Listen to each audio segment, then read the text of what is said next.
Pasuray-suray akong pumasok sa aking one-bedroom condo unit sa isang kilalang condominium building na nakatayo sa kalakihan ng Maynila. Wala sa ayos ang itsura ko. Magulo ang buhok at nakabukas ang butones ng suot kong polo. Binuksan ko ang ilaw at nakita ko ang matalik kong kaibigan na si Jun na natutulog sa sofa habang nakabukas ang telebisyon. Nagising siya sa pagdating ko at pupungas-pungas siyang tumayo. Oh, Basil, nakauwi ka na pala. Aba, 4:00 na pala na madaling araw ah. Ano nangyari sa'yo? Lasing na lasing ka. Malamang nagpara ko at nag-inom. Ano pa ba magiging reason kung bakit ako lasing? Kundi alak lang naman, di ba? Ang ibig ko sabihin, anong dahilan ng paglalasing mo? Parang ngayon ka lang ulit kasi nagpakalasing ng ganyan eh. Hindi ko muna sinagot ang tanong ni Jun. Nahihilo akong umupo sa sofa. Sumandal ako at ipinikit ang aking mga mata. Jun, tol, pwede bang ipagtimpla mo ako ng kape? Yung sobrang tapang ah. Yung kaya akong ipaglaban. Aba, may hugot ka pa ah.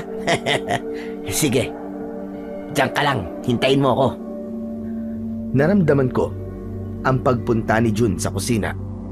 Kinuha ko ang remote control ng TV at pinatay ko yon. Matagal na kaming magkaibigan ni Jun. Siguro ay halos 8 taon na rin. Nagtatrabaho ako bilang isang architect sa isang kilalang kumpanya, habang si Jun ay isang mechanical engineer sa isang manufacturing company. Masasabi kong komportable ang buhay ko.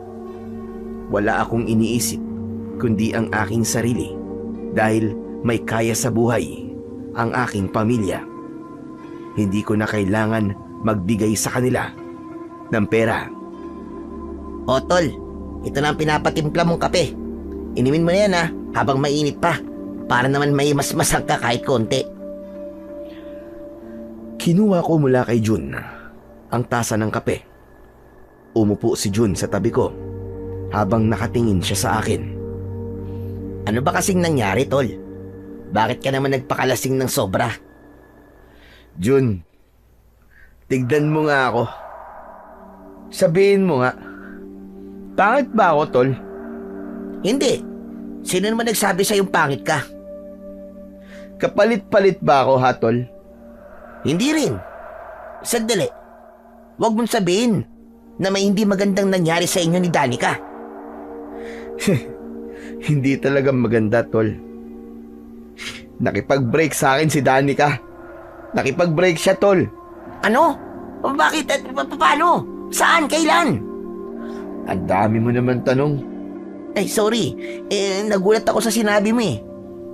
Bakit nga siya nakipag-break sa'yo? Hindi ba plano mo na mag-propose sa kanya next week? Nagpaplano na tayo eh. Kung paano ka magpo-propose sa kanya, hindi ba? Wala eh. Nahuli ako eh. Nahuli na paano?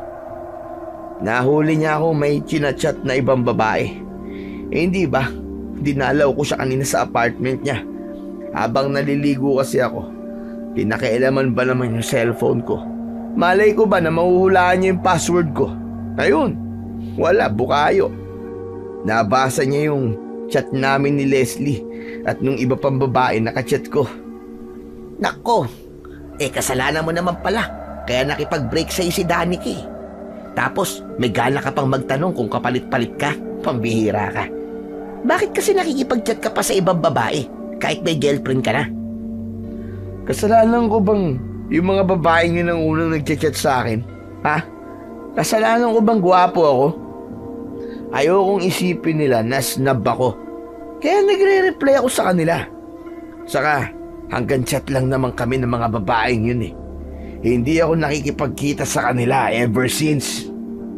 Mamatay ka man ngayon? Mawalan ka man ng karir? Hindi ka nakikipagkita sa mga kachat mo? Ay, si Leslie. Nagkita kami isang beses lang. Pero wala, nagkape lang kami nun eh. Tapos nanood ng movie. Ewan ko sa'yo, Basil. Mali na nga ang ginawa mo pero gina-justify mo pa rin. Hindi ko rin masisisi si Danica kung bakit siya nakipag-break sa'yo. Teka nga. Ikaw kaibigan ba talaga kita? Bakit parang si Danica pa yata ang kinakampihan mo, ha? Hindi porke magkaibigan tayo, ay ikaw na ang palagi kong kakampihan. Kaya nga magkaibigan tayo eh. Kapag may mali ka, kailangan ko yung sabihin sa'yo. O ano? Ano nang plano mo ngayon kay Danica? Plano? Wala. Kilala mo ako, tol. Never ako naghabol sa isang babae. Wala akong pakialam kahit 5 taon kaming nagsama. Hindi siya kawalan, no? Siya pa nga tong nawalan eh. Pinakawalan lang naman niya ang lalaking kagaya ko. Guwapo, mayaman, at may stable na trabaho. Hindi na siya makakahanap pa ng kagaya ko, tol. Ang hangin naman dito. Nakapatay naman ang electric fan. Pare, payong kaibigan lang ano? Huwag masyadong mataas ang tingin mo sa sarili mo. Madalas kasi kapag ganyan ka, babagsak ka ng matindi. Ewan ko sa'yo, Jun. Hindi ko maintindihan kung kaibigan ba talaga kita o basher kita eh. Sige na. Matutulog na ako. Huwag mo akong gigisingin, ha. Salamat dito sa kape. Tumayo na ako at dumiretso sa aking kwarto. Agad akong nahiga matapos kong isarado ang pinto dahil sa labis na kalasingan. Wala pang 1 minuto matapos kong humiga ay nakatulog na ako. Tanghali na nang nagising ako ng sumunod na araw. Naramdaman ko ang matinding pananakit ng aking ulo dahil sa hangover. Kinuha ko ang aking cellphone at agad kong tinawagan si Danica. Nawala sa isip ko na nakipag-break na siya sa akin at akala ko ay normal na araw lang yon na kailangan kong tawagan si Danica pagkagising ko sa umaga. Sinagot naman ni Danica ang tawag ko. Good morning, love. Kakagising ko lang. Pwede ba, Basil? Tigilan mo na ako. Ayoko nang marinig ang boses ng manlulokong kagaya mo. Magpasalamat ka at sinagot ko pa ang tawag mo. Dahil gusto ko ulit sabihin kung gaano ka kawalang kwentang lalaki. Ay, shucks. Oo nga pala. Nakalimutan ko.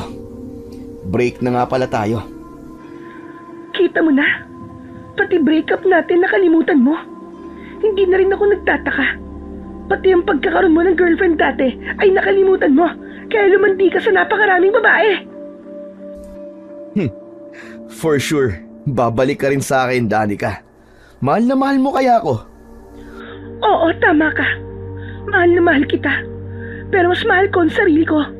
At huwag mong isipin na babalik pa ako sa'yo. Dahil pauwi na ako sa probinsya namin. Hindi mo na ako masusundan, Basil. Goodbye! Biglang pinutol ni Danica ang tawag. Nanlamig ako nang malaman na pauwi na pala si Danica sa kanilang probinsya. Ibig sabihin, hindi ko na siya makikita dahil wala na siya sa Maynila. Pero inisip ko na ano bang mawawala sa akin kung nagpapakalayo-layo na si Danica at hindi ko na siya makikita. Isa lang ang ibig sabihin nun. Malaya na ako. Wala na akong iisipin kahit ilang babae ang landiin ko. Naisip kong mas masaya yon dahil iba't ibang babae ang pwede kong i-date. Ngunit makalipas ang ilang minuto ay may lungkot na bumalot sa akin. Bumalik sa alaala ko ang mga panahong kasama ko pa si Danica. Sobrang maalaga ni Danica sa akin.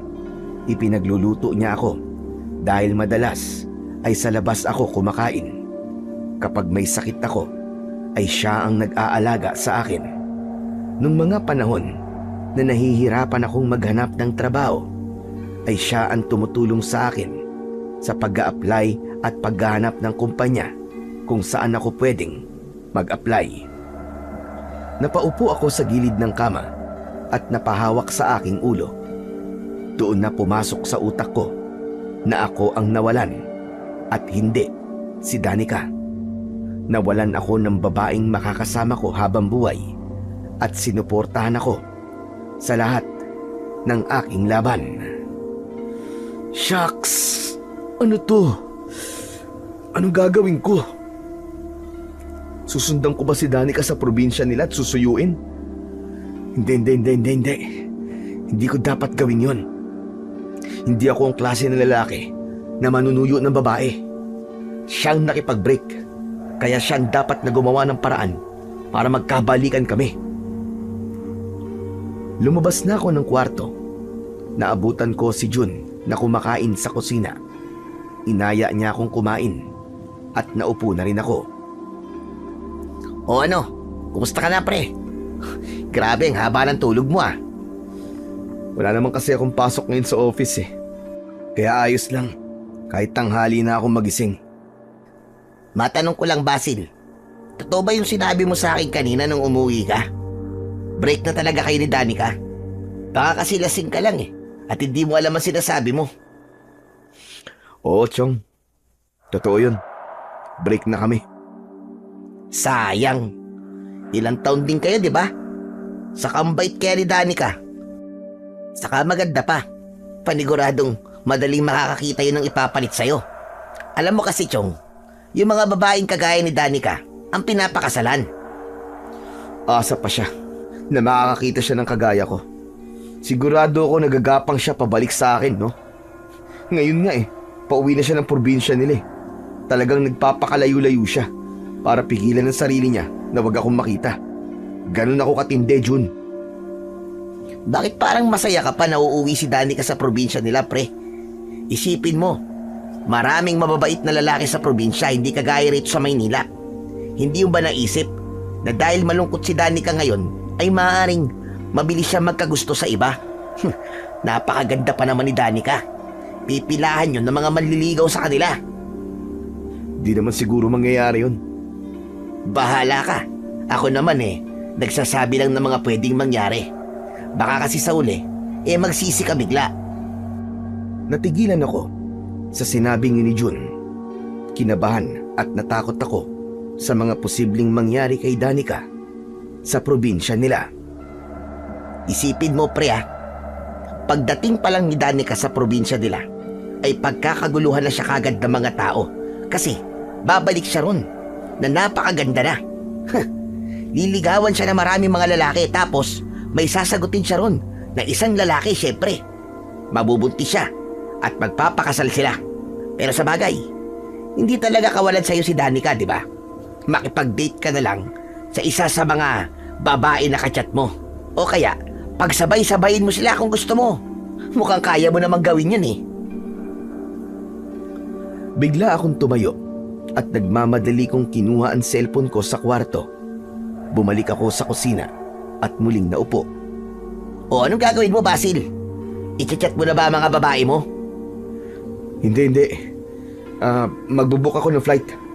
Susundan natin si Danica sa Aklan. Teka, sandali. Natin? Ibig sabihin kasama ako? Malamang. Kailangan ko ng backup eh. Kailangan ko suyuin si Danica. Hindi pwedeng mapunta siya sa iba. Huminahon ka nga. Hindi ako pwedeng umabsent, no? Pwede kang umabsent. Tutulungan mo ako sa pagsuyo kay Danica.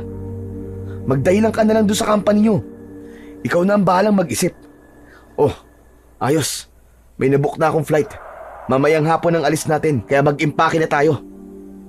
Grabe ka. Talagang ikaw na ang nagdesisyon para sa akin, ha? Ni hindi mo man lang ako tinanong kung gusto ko ba sumama sa'yo. Close kayo ni Danica eh. Kaya baka maging madali ang pagsuyo ko sa kanya kapag kasama kita. Akala ko ba'y okay lang sa'yo na hindi kayo magkakabalikan ni Danica? Kung ano-ano kasing sinabi mo sa mga pwedeng mangyari. Saka, na-realize ko na hindi ko kayang mawala si Danica sa buhay ko. Chong, si Danica lang ang tanging babae na nagtiis sa mga kagaguhan ko. Siya ang kasama ko sa pinakamababang bahagi ng buhay ko. Baka kapag pinakawalan ko pa siya, ay hindi na ako makakahanap ng babaeng kagaya niya. Mabuti naman at natauhan ka na rin sa wakas. Ay nako, sige na nga. Total, boto ko kay Danica para sa'yo. Kaya sasamahan kita sa pagpunta sa Aklan. Basta ikaw ang bahala sa lahat ng gastos ko, ha? Oo na, akong bahala sa lahat. Basta sumama ka lang sa akin. Ayos. Kung ganun mag-iimpake na ako. Nang sandaling yon ay wala na akong ibang gustong mangyari kundi ang magkabalikan kami ni Danica.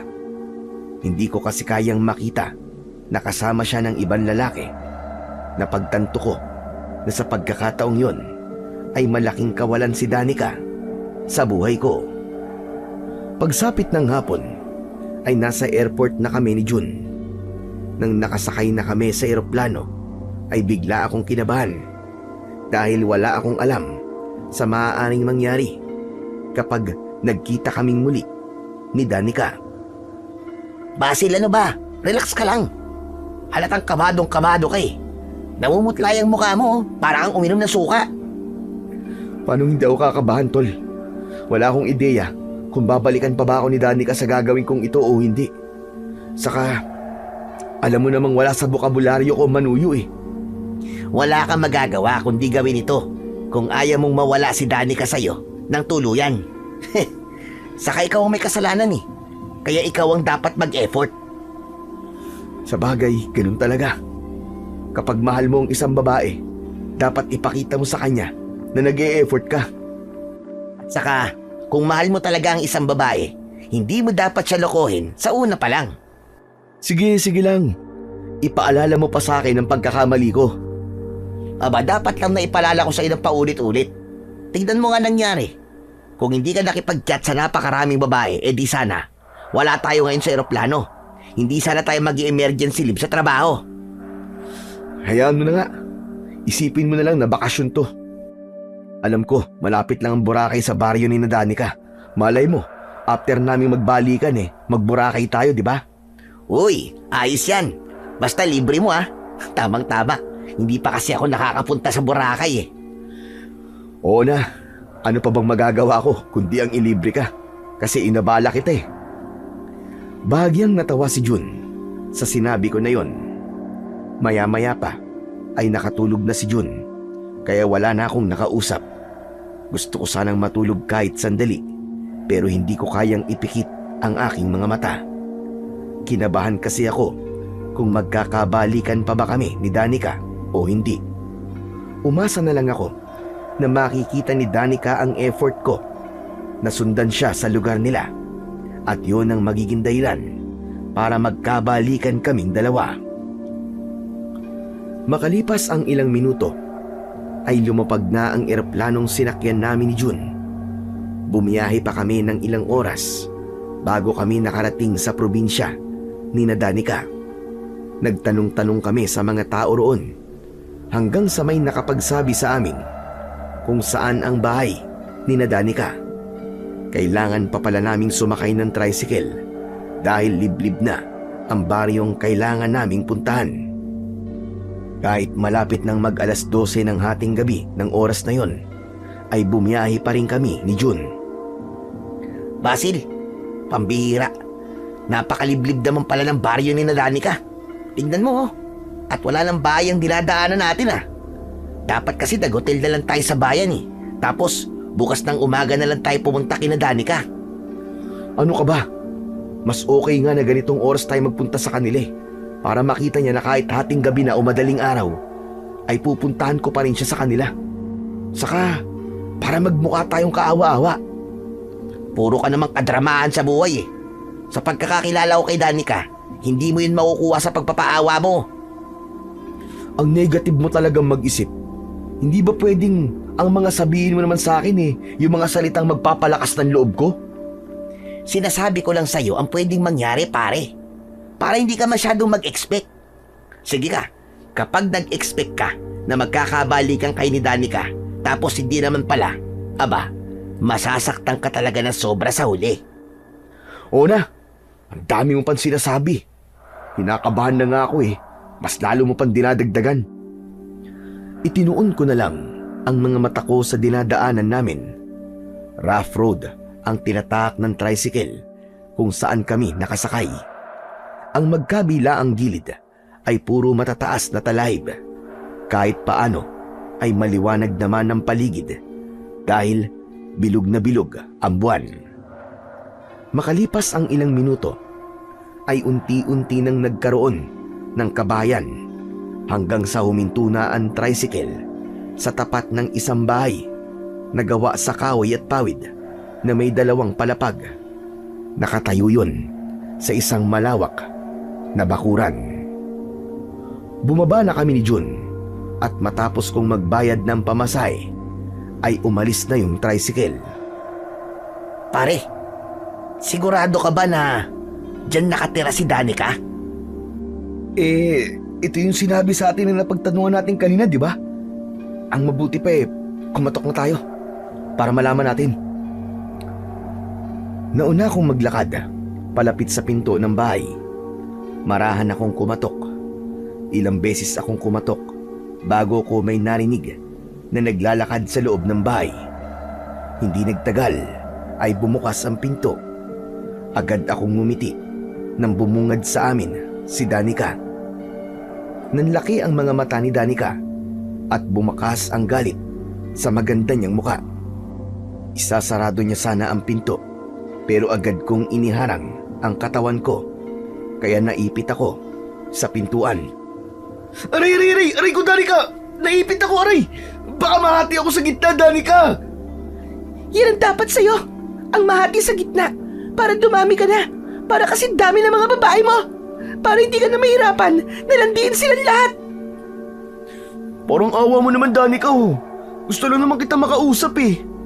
Pwes ako hindi. Ayoko na makausap ka. Ayoko na makita ka. Danica, sino ba yung iniipit mo sa pintuan?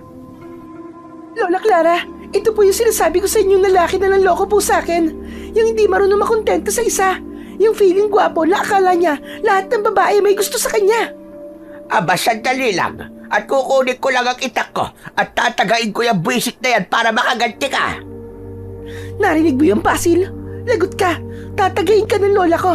Kaya kung ako sa'yo, umalis ka na. Danica, please naman oh. Kahit sandali lang. Hayaan mo lang akong makausap ka.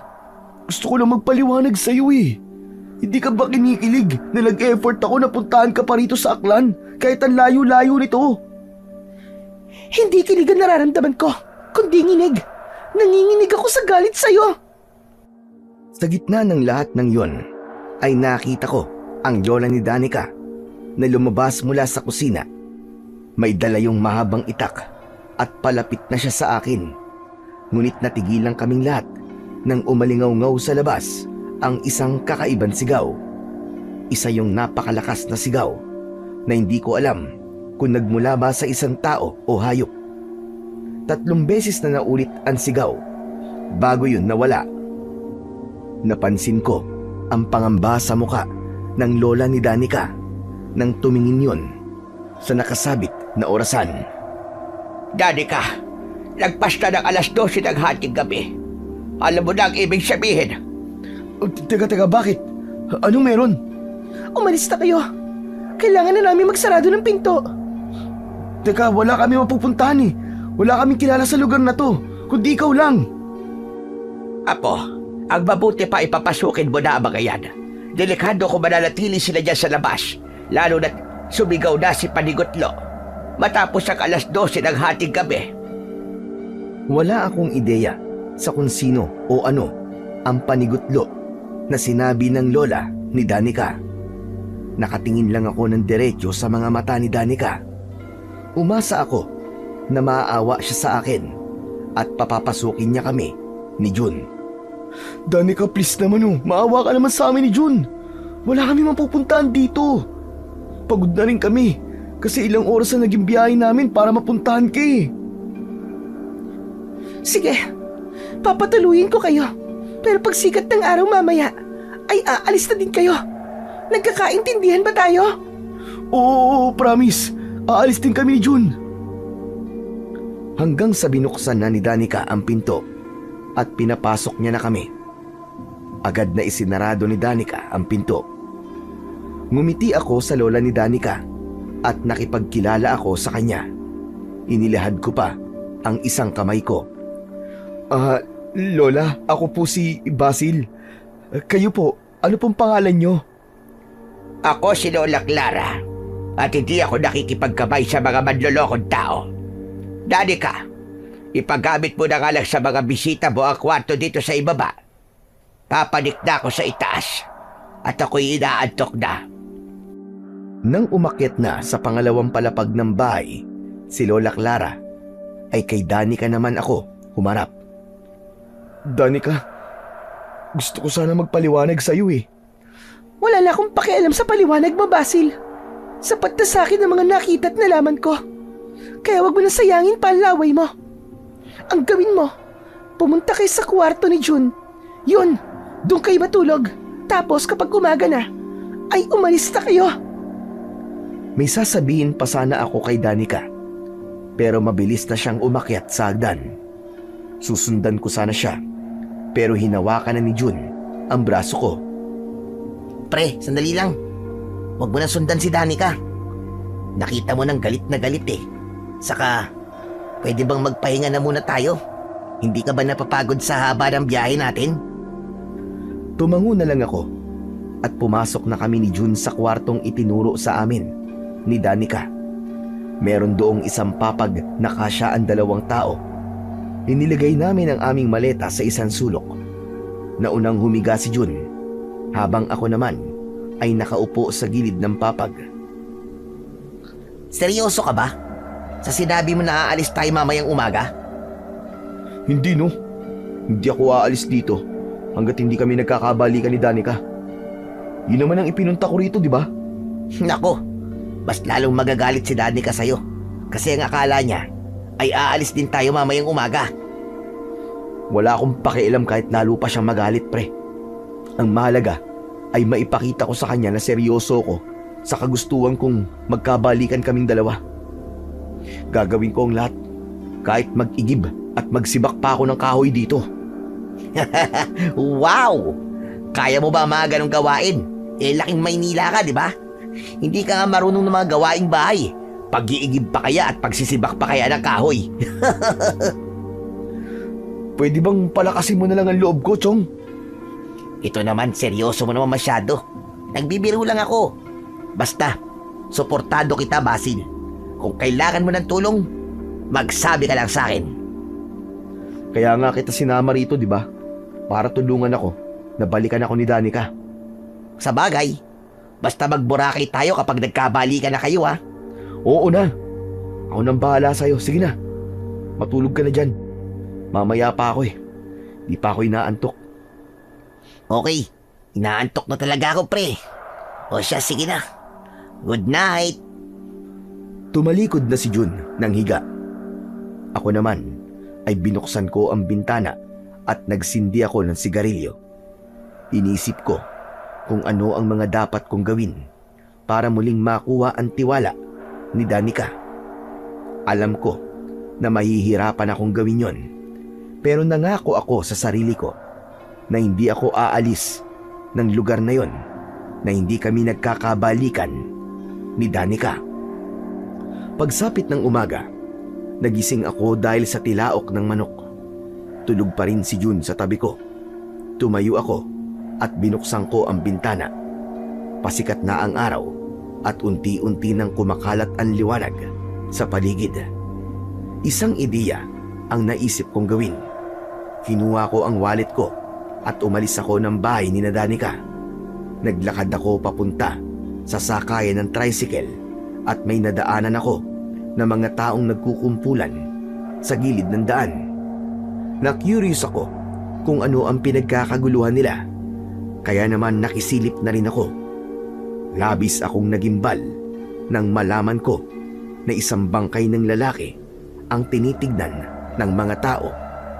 Nakakadiri ang itsura ng bangkay dahil wakwak ang tiyan nun at nakalabas ang bituka. Nagmamadali akong lumayo habang naduduwal. Anak ng tutsang, oo. Ang ganda naman ng umaga ko dito. Ganun kagad ang nakita ko. Sino kayang pumatay sa lalaking yun? Grabe, parang napakatindi ng galit niya para pumatay siya ng ganung kabrutal na paraan. Ipinagpatuloy ko na ang aking paglalakad. Nang nakasakay na ako sa tricycle, ay nagpahatid ako sa bayan. Pumunta ako sa palengke at namili ako ng mga karne, gulay at prutas. May nakita akong tindahan ng mga damit at naisipan ko na bumili ng duster para kay Lola Clara. Natuwa ako nang may nagtitinda rin ng mga bulaklak, kaya bumili na rin ako.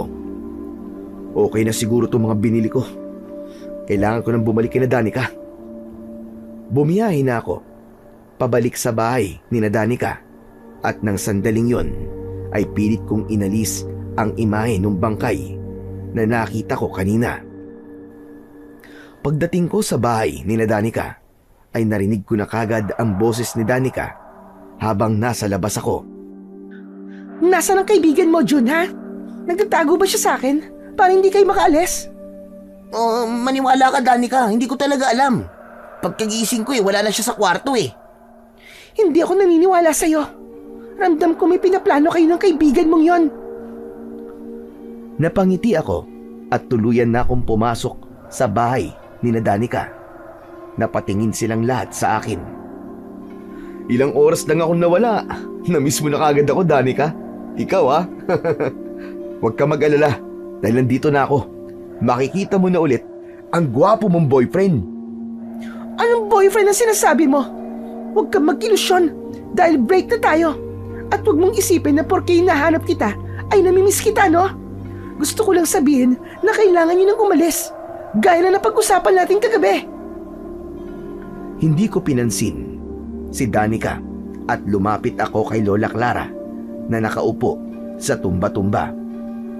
Magandang umaga po sa inyo, Lola Clara. Maaga po akong gumising para mamili po sa bayan. Ito po, bumili po ako ng pang-ulam natin mamaya at mga prutas. Saka heto po, ibinili ko rin po kayo ng mga duster. Sana po magustuhan nyo. Aba, napakagalante mo naman pala, Totoy. Patingin nga ng mga duster na binili mo. Ito po. 3 po ang binili ko. Patingin nga.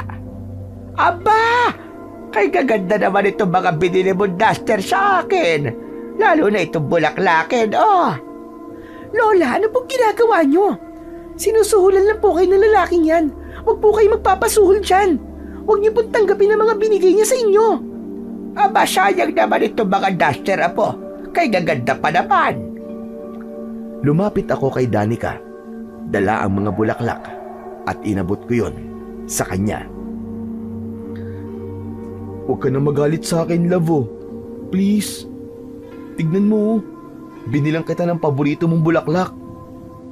Ay, nako. Nakakakilig naman. Naaalala ko tuloy nung nagliligaw pa lang sa akin ang namatay kong asawa. Binibigyan din niya ako ng bulaklak doon.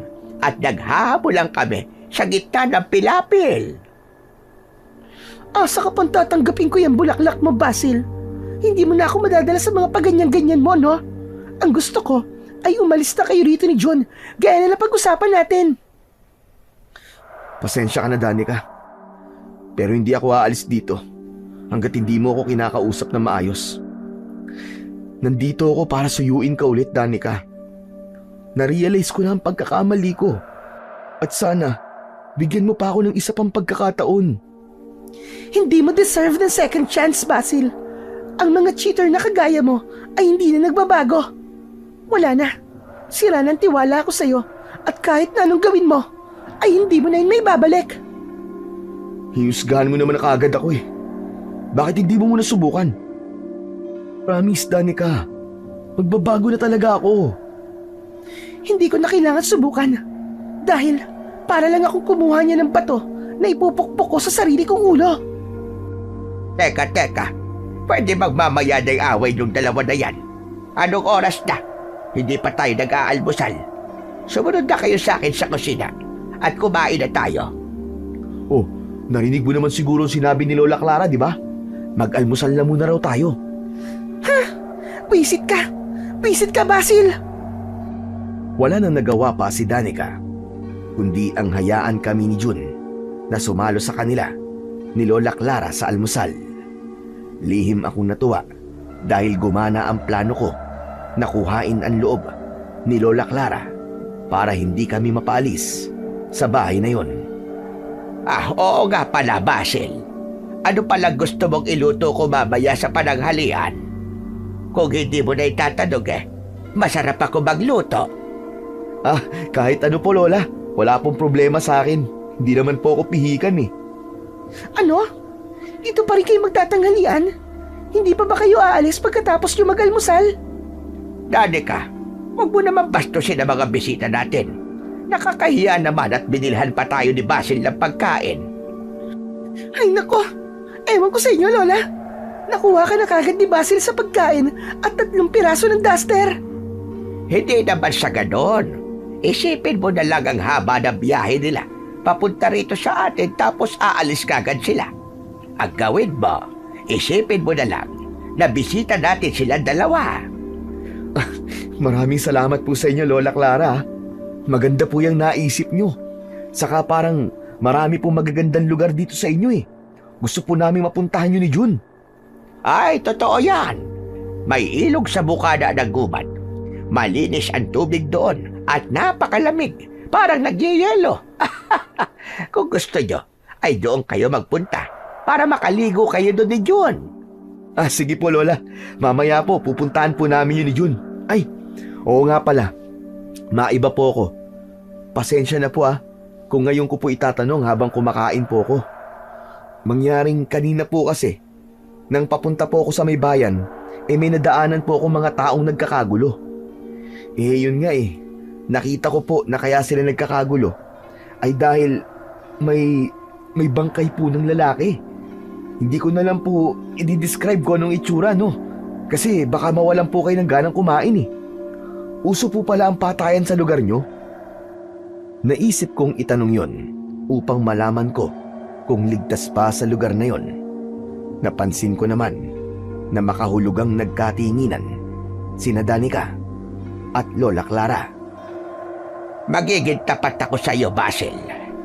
Upang habang nandito ka sa amin, ay alam mo ang nangyayari dito. Lola, hindi mo na kailangan sabihin sa kanila yan. Kailangan nila malaman ang totoo, Apo. Para na rin makapag-ingat sila. Nasa kanila na yon kung maniniwala sila o hindi. Makinig ka. Sigurado ako na aswang ang pumatay sa bangkay na nakita mo kanina, Basil. Ho? Aswang? Hindi po ba, hindi naman po totoo ang mga aswang? Panakot lang po yun sa mga bata Sa inyong mga taga-syudad ay hindi totoo. Pero para sa mga kagaya naming nakatira sa liblib na lugar, totoo ang mga aswang. Ngunit merong isang nilalang na tumutulong sa amin para bigyan kami ng babala, lalo na tuwing bilog ang buwan. Ano pong nilalang yun? Si Panigutlo, ang nilalang na tinutukoy ko. Siya ay ang paboritong alagang hayop ng makapangyarihang Diyos na si Gamhanan. Si Panigutlo ang nagbibigay sa amin ng babala kung may mangyayaring maganda o masama. Kapag narinig namin ang sigaw ni Panigutlo bago mag-alas 12 ng hating gabi, ibig sabihin ay may magandang mangyayari. Maaaring magkaroon ng masaganang ani o mga pangyayaring ikatutuwa ng mga tao. Ngunit kapag ang sigaw ni Panigutlo ay narinig pagkatapos ng alas 12 ng hating gabi, ibig sabihin ay may hindi magandang mangyayari. Gaya po ng ano, Lola Clara? Gaya ng may paparating na bagyo, lindol, o kung ano man sakuna.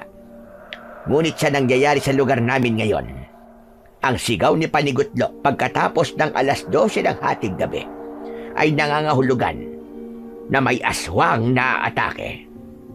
Noon, tuwing bilog lang ang buwan, nagbibigay ng babala si Panigutlo. Pero dahil sa pagdating ng aswang dito sa aming lugar, ay naging madalas na ang pagsigaw niya kapag aatake ang aswang. Yung narinig po natin sigaw nung dumating po kami rito, yung po ba yung sigaw ni Panigutlo? Yun nga. Kaya sinabi ko kay Danica na dumito na muna kayo dahil paniguradong mapapahaba kayo kung nagtagal pa kayo sa labas. Nakakatakot naman pala ang lugar nyo, Lola Clara. Basil, ano kaya kung sundin na lang natin ang sinabi ni Danica? Umalis na tayo rito, pagkakain natin ng almusal. Tama yan, Jun. Sigurado ako na hindi kakayanin ng tapang nyo kapag nakita nyo ang aswang na pumapatay sa mga tao dito. Sigurado ako na pagkatapos ng mga nalaman nyo kay Lola, ay hindi nyo na magagawang makatulog sa gabi kasi mapapraning kayo. Huwag mo naman silang takutin na po. Kaya nga sinabi ko sa kanila ang totoong nangyayari dito sa atin ay para alam nila kahit papano. Alam mo, Basil, wala ka namang dapat ikatakot sa lugar na ito. Kapag marunong ka sumunod sa babala ni Panigutlo, ay hindi ka magiging biktima ng aswang. Basta tandaan nyo, kapag narinig nyo ang sigaw ni Panigutlo, pagkatapos ng alas 12 ng gabi, ay huwag na kayong lalabas. Ang mga magiging biktima lang naman ng aswang dito ay yung matitigas ang ulo na lumalabas pa rin kahit nagbigay na ng babala si Panigutlo. Huwag po kayo mag-alala, Lola Clara. Tatandaan po namin ni Jun ang lahat po ng sinabi nyo. Salamat po sa paalala nyo, ha. O sige, tama na muna ang kwentuhan ng kababalaghan. Kumain na tayo para makapunta na kayo sa ilog. Tumahimik na kaming lahat at ipinagpatuloy na namin ang pag-aalmusal. Hindi ko masyadong binigyan ng pansin ang mga sinabi ni Lola Clara dahil hindi ako naniniwala sa mga nilalang na gaya ng aswang. Sa palagay ko rin ay isa lamang alamat ang tungkol kay Panigutlo. Ganun naman talaga sa mga liblib na lugar. Maraming pinaniniwalaang mga nilalang kahit hindi naman totoo. Matapos makapag-almusal, ay nagtungo na nga kami ni Jun sa sinasabing ilog ni Lola Clara. Itinuro sa amin ni Lola Clara ang daan papunta roon at hindi naman kami nahirapan na hanapin yon. Totoo ang sinabi sa amin ni Lola Clara. Sobrang linis at malinaw na malinaw ang tubig sa ilog. Napakalamig din ang tubig pero nakaka-relax yun. Pare, naniniwala ka ba sa mga sinabi sa atin ni Lola Clara kanina? Yung tungkol sa aswang at dun sa, ano nga bang tawag dun, Panigutlo? Hindi, no. Nagkunwari lang ako naniniwala kasi baka ma-offend siya, syempre. Dayo tayo sa lugar na to, kaya dapat marunong tayong igalang ang kanilang paniniwala o tradisyon. Pero sabi mo kanina, may nakita kang pinatay na lalaki. Tapos nung dumating tayo, ay narinig natin ang sigaw ni Panigutlo pagkatapos ng alas 12 ng hating gabi, di ba? Ibig sabihin, may posibilidad na aswang talaga ang pumatay doon sa lalaki. Sige nga, paano yun may papaliwanag? Sus! Nagkataon lang yun, Jun. Huwag mo nang binibigyan ng kahulugan ng mga nangyayari sa paligid mo, pare. Hindi tayo makakapag-enjoy sa lugar na to kung hahayaan mong lamunin ka ng takot. Teka, sandali nga. Parang ang ganda magpunta sa gubat, Chong, ah. Hoy! Huwag tayo magpunta dyan. Baka mamaya may mababangis pang hayop dyan eh. Hindi ka nga mamamatay sa aswang, sa mabangis naman na hayop. Alam mo, ha? Ngayon ko lang nalaman na matatakotin ka pala. Saka mas maganda nga kung may mabangis na hayop eh. Alam mo kasi, Chong, noon ko pa gustong manghunting ng hayop eh. Umalis ako sa ilog at nagtungo ako papasok sa gubat. Doon ko mas nakita ang ganda ng gubat na yon dahil napakaraming matataas na puno at makakapal na halaman. Naisip ko na maaaring tama ang sinabi ni Jun na meron doong mababangis na hayop. Kaya mas na-excite ako dahil gusto ko talaga ang maghunting ng mga hayop sa gubat. Maya-maya pa ay bumalik na kami ni Jun sa bahay ni Danica. Nagbanlaw kami sa poso na nasa likod ng bahay nila. Habang abala kami ni Jun sa pagkuskus ng aming katawan, ay lumapit sa amin si Danica. Basil, gusto kong mag-usap tayo ngayon. Grabe ka, ha? Talagang sinaktong naliligo ko para kausapin ako, ha? Bakit? Namimiss mo na bang makita ulit ang macho kong katawan, ha? Pwede ba, kahit konti, ay boss, bawasan mo naman yung kayabangan mo. Seryoso ako, Basil. Umalis na kayo rito. Kung ang gusto mo ay makipagbalikan sa akin ngayon pa lang, ay sinasabi ko na sa'yo na hindi na yun mangyayari. Sana, irespeto mo na lang ang desisyon ko. Sorry, pero gaya ng sinabi ko, ay hindi ako aalis dito. Nang hindi mo ako binabalikan. Ayokong mauwi sa wala ang effort namin ni Jun para puntahan ka rito. Bakit?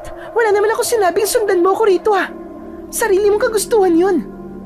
Kahit na be. Saka, gusto ko sanang ligawan ka ulit, Danica eh. Sana naman bigyan mo pa ako ng isang chance. Saka, unang beses ko pa lang namang ginawa yun Danica, please. Magbabago na ako. Promise. Tama ka. Unang beses mo palang ginawa. Pero maaari pang masundan niya na mas marami pang beses. Hindi na. Pangako, Danica, hindi na yung mauulit. Tao lang ako, nagkakamali. Hindi ko yun sinasadya. Pwede ba? Huwag mong gamitin sa akin yung gasgas na palusot na tao ka lang. Kaya nagkakamali ka. Saka nang hindi sinasadya, ha? Ano yun? Hindi sinasadyang nag-type ka ng message sa mga babaeng yun? Isa pa, alam mo na nangyari sa amin ng ex ko, di ba? Alam mo niloko niya ako ng paulit-ulit. Sinabi mo sa akin na hindi mo gagawin yun sa akin kasi mahal na mahal mo ko. Pero anong ginawa mo, Basil? Anong ginawa mo? Ginawa mo rin ang ginawa niya sa akin. Kaya tama na ang isang beses na niloko mo ko. Hindi ko nahahayaan na mapunta ulit ako sa sitwasyon na paulit-ulit ako niloloko ng isang lalaki at nagbubulag-bulagan ako. Hindi na ako nakapagsalita sa mga sinabi ni Danica. Pakiramdam ko ay nadurog ang puso ko nang may mga luwang naglandas sa magkabilaan niyang pisngi. Nagmamadali siyang tumalikod at naglakad palayo. Tinapik ni Jun ang balikat ko. Pre, siguro naman ay natauhan ka na sa mga sinabi sa'yo ni Danica. Mas maganda siguro kung bigyan mo muna siya ng oras na makapag-isip-isip. Huwag mo siyang i-pressure na balikan ka, lalo na't sariwa pa ang sugat niya na ibinigay mo sa kanya. Hindi pare, hindi tayo aalis dito. Ano? Pagkatapos ng mga narinig mo kanina, ay hindi pa rin tayo aalis? Kilala mo ko, Jun. Kapag gusto ko, nakukuha ko. Ay nako, ewan ko sa'yo. Hindi ko na alam ang gagawin ko para ma-realize mo na ayaw na talagang makipagbalikan ni Danica sa'yo. Imbis na panghinaan ng loob, ay mas lalong tumindi ang kagustuhan ko na magkaayos kami ni Danica dahil sa mga sinabi sa akin kanina. Ngunit matapos naming maligo ni Jun, ay nagulat kami nang nakita naming nasa sala na ang mga maleta namin. Naroon si Danica at katabi niya si Lola Clara. Pasensya ka na, Basil. Pero hindi ko napapayag ang apo ko na manatili pa rito kayo. Mas makakabuti na irespeto mo na lang ang desisyon niya. Ako na naglabas ng mga gamit nyo para hindi na kayo mahirapan. Magbihis na lang kayo tapos umalis na kayo. Parang awa mo na, Basil. Huwag mo nang gawing mahirap para sa ating dalawa lahat. Gawin mo na lang ang gusto ko. Kaya nga ako umuwi dito ay para makapag-move on at makalimot. Tapos susundan mo ko rito? Ano ka ba naman? Kung yan talaga ang gusto mo, ay aalis na kami ni Jun sa bahay niyo. Maraming salamat sa ilang araw na pinatuloy niyo kami rito. Kumuha lang kami ni Jun ng damit namin at nagbihis na kami. Matapos yun, ay nagpaalam na kami kina Danica at Lola Clara. Mabigat ang loob ko nang lumabas kami ng bahay ni Danica. Habang naglalakad kami, ay patuloy akong nag-iisip sa kung ano ang sunod kong gagawin. Mabuti naman at natauhan ka na, pre. Akala ko talaga magtatagal pa tayo sa lugar na to Ay, sa wakas, makakabalik na tayo sa Maynila.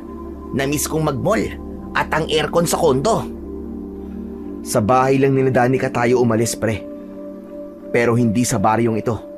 Ha? Anong ibig mo sabihin? Hindi pa rin ako sumusuko, Jun. Susuyuin at liligawan ko pa rin si Danica. Ramdam ko na nagpapakipot lang siya. Baka nga pagsubok niya lang sa akin to eh. Sinusubukan niya lang siguro ako kung hanggang saan ang kaya kong gawin para sa kanya, o di ba? Anak ka ng tinapa, oo. Napakatigas mo rin talaga no? Basil, bilib talaga ako sa'yo. O ano? Anong plano mo ngayon? Maghahanap tayo na matutuluyan sa baryong ito. At saan naman, Aber? Wala namang hotel at motel dito eh. Basta kahit saan. Kahit makituloy tayo sa ibang bahay dito. Basta, hindi ako aalis sa baryong to nang hindi nagiging kami ulit ni Danica. Hanep, bilib talaga ako sa fighting spirit mo, pre. Matapos yun, ay naglakad-lakad kami ni Jun sa baryo ni Danica sa pag-asang may makikita kaming bahay na pwede naming tuluyan habang nandoon kami. Hanggang isang matandang lalaki ang nakita namin na nagdidilig ng mga halaman sa tapat ng kanyang kubo. Nilapitan namin ang matandang lalaki at nagpakilala ako sa kanya. Nakilala namin ang matanda bilang si Mang Eman. Pasensya na po sa abala, Mang Eman. Pero magbabakasakali lang po sana kami ng kaibigan ko si Jun na baka naman po pwede po kaming makituloy po sa bahay nyo. Kahit po sana 1 linggo muna. Huwag po kayo mag-alala kasi magbabayad po ako. Pasensya na rin. Pero hindi ako nagpapatuloy ng mga taong hindi ko kilala. Boyfriend po ako ni Danica. Baka kilala niyo po si Lola Clara. Lola po ni Danica si Lola Clara eh. May hindi po kami pagkakaunawaan ni Danica eh. Kaya pinuntahan ko po siya rito para suyuin. Ayaw naman po niya na doon kami po tumuloy sa bahay nila. Aba, kilala ko si Clara at ang apo niyang si Danica. Mabubuting mamamayan sila dito sa aming baryo. Kung ganun, ay pumapayag na ako. Sayang din ang ibabayad niyo sa akin. Dagdag kita rin yon. Naku, maraming salamat po talaga sa inyo, Mang Eman. Kaya lamang ay iisa ang kwarto sa aking kubo. Ayos lang pa sa inyo. Nasa sala kayo matutulog. May isa pa naman akong banig, kaya may mailalatag kayo. Wala pong problema sa amin yun. Ang importante po ay may matutuluyan po kami. Kung ganun ay halika na kayong dalawa. Pumasok na kayo sa bahay ko. Pagpasensyahan nyo na lang at medyo makalat sa loob. Ngiting tagumpay ang ibinigay ko kay Jun habang naiiling siya sa akin. Sumunod na kami kay Mang Eman sa loob ng kubo niya. Gawa sa kawayan ng saig doon at napansin ko ang mga nakapatong na bote sa isang lamesa na palagay ko ay langis ang laman. Meron ding mga nakasabit na pinatuyong dahon na mula pa sa iba't ibang halaman. Ayos lang ba sa inyo na dito kayo tumuloy? Ayos lang po. Ang mahalaga naman po meron po kaming matutulugan. Mang Eman, albularyo po ba kayo? Ang dami niyo po kasing bote na may langis at mga iba't ibang dahon na para pong mga halamang gamot. Napansin mo pala? Oo, isa nga akong albularyo. Marunong din akong manghilot. Kaya kung may masakit sa katawan ninyo, magsabi lang kayo sa akin. Oo nga pala. Sa palagay ko, ay nakausap nila sina Danica at Clara. Nasabi na ba nila sa inyo ang kwento tungkol dito sa amin lugar? Yung tungkol po ba kay Panigutlo at sa aswang? Opo, nasabi na po sa amin ni Lola Clara ang tungkol doon. Mabuti naman kung ganun. Siguro naman ay alam nyo na mga hindi nyo dapat gawin sa baryo namin. Opo. Alam na po namin na kapag sumigaw po si Panigutlo pagkatapos po ng 12:00 ng hating gabi, ay hindi na po kami pwedeng lumabas. Dahil nga po, may sasalakay daw pong aswang. Alam nyo na pala. Wala na pala akong dapat na ikwento sa inyo. O paano? Itutuloy ko lang ang ginagawa ko sa labas. Bahala na muna kayo rito. Mamaya na natin pag-usapan ang tungkol sa kung magkano ang ibabayad nyo sa akin. Sige po. Maraming salamat po ulit sa inyo, Mang Eman. Nang lumabas na si Mang Eman, ay nag-appear kami ni Jun. Napailing siya habang mahinang tumatawa. Grabe ka talaga, pare. Hindi ko akalain na kaya mo tong gawin para lang magkabalikan kay ni Danica. Sinabi ko naman sa'yo, Chong. Seryoso ko na makuha ulit si Danica sa kahit na anong paraan. Hindi ako susuko, Chong. Gagawin ko ang lahat. Sa totoo lang, na-realize ko talaga na hindi ko pala talaga siya kayang mawala sa buhay ko. Kaya nagsisisi na ako sa pagkakamaling nagawa ko sa kanya, Chong. Seryoso yun. Sana mag-work tong ginagawa mo. At sana, ano man na maging resulta nito ay tanggapin mo. Saka, mas okay nga kung bibigyan mo ng ultimatum ang sarili mo. Halimbawa, pagkatapos ng 1 linggo at ayaw ka pa rin balikan ni Danica, tumigil ka na. Hindi naman pwedeng magtagal tayo rito, di ba? Ipapaalala ko lang sa'yo, ha, na merong trabahong naghihintay sa atin sa Maynila. Bahala na, Chong. Basta ipapakita ko kay Danica na dapat niya akong bigyan ng second chance. Alam ko na sa ginawa ko na yon ay mas lalo lang magagalit si Danica sa akin. Pero wala na akong pakialam sa bagay na yon. Ang tanging nasa isip ko ng sandaling yon ay gawin ang lahat ng paraan para makita ni Danica na dapat niya akong balikan. Hindi ko kayang makita siya na kasama ng ibang lalaki. Labis na ang naging pagsisisi ko sa nagawa ko sa kanya at alam ko na sa pagkakataong yon ay kaya kong baguhin ang aking sarili para mas maging maayos ang aming relasyon. Sa araw din na yon ay nagpunta kami ni Jun sa bayan upang bumili ng mga bagay na kailangan namin. Bumili na rin kami ng mga pagkain sa palengke para meron kaming ambag sa bahay ni Mang Eman. Dahil ayaw pa naming umuwi, ay naglakad-lakad kami sa bayan hanggang sa isang tindahan ng mga lumang baril ang nakita ko. Nang nakita ako ni Jun na palapit sa tindahan na yon, ay bigla niya akong hinawakan sa braso. Pre, huwag mong sabihin na bibili ka ng baril. Parang awa mo na. Hindi sagot ang karahasan sa lahat ng problema natin sa buhay. Ano ba pinagsasasabi mo, Jun? Hindi ba kaya ka bibili ng baril Kapag hindi na talaga nakipagbalikan sa'yo si Danica, ay babarilin mo na lang siya? Ganyan yung mga napapanood ko sa balita Pambira ka, wag mong gagawin yun, ha?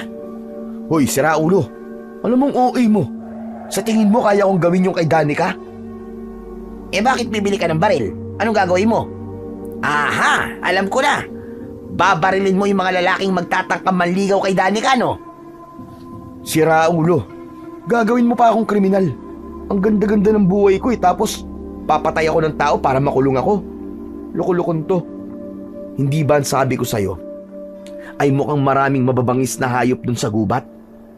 Bibili ako ng baril kasi mga hunting ako ron mamayang gabi. Doon ko ilalabas ang stress ko. Saka malay mo, mapahanga ako si Danica kapag nalaman niya na magaling pala akong mangaso.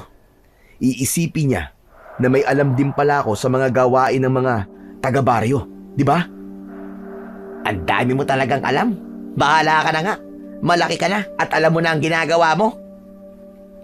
Nagtanong ako sa tendero ng baril kung ano ang magandang baril para sa panghahanting at isang shotgun ang nirekomenda niya sa akin. Walang patumpik-tumpik na binili ko ang naturang baril at bumili na rin ako ng maraming bala. Pagdating namin sa bahay ni Mang Eman ay nagulat ang matandang lalaki sa dala kong baril. Aba, bakit may baril ka? Saan mo gagamitin yan? Mga hunting po ko sa gubat mamayang gabi. Akala ko naman saan mo yan gagamitin. Magandang ang mga aso sa gubat namin dito. Maraming baboy ramo roon. Pero mag-iingat ka.